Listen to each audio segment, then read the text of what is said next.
Ladies and gentlemen, at this time, our next performer is no stranger to the stage. He's a music teacher by day, private lessons in the school system, private school, public school. If you need him, he'll be there. He is Mr. Wendell Shine Hayward. He's also my father. Bet you didn't know that. That's right. Jonja has a father. For those of you that came late, this girl messed up my name and said your MC for the night is Jonja. Oh, she's got a new name tonight too. I call her by her real name. You mess up my name. Ladies and gentlemen, please put your hands together for Mr. Wendell Shine Hayward.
Yep.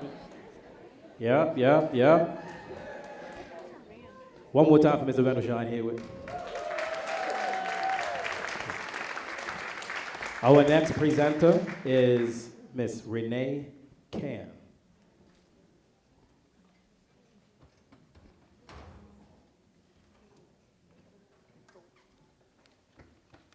Good evening, everyone. It's a pleasure to be here this evening to present the award for construction excavation for 2020. Bermuda has a long history of excavation activities, from our residential home footings to our land quarries and underground network systems. Tonight, we honor those men who create the foundation for our built environment. The nominees for Excavator Operator of the Year are, from Smith Hauling and Excavating, Jason Smith; from Building Blocks, David Durham; from Intelligent Excavation, Philip Raposo; from D&J Construction, Rui Furtado; and from Corcon Construction, Max Correa. And the award goes to Jason Smith from Smith Hauling and Excavation.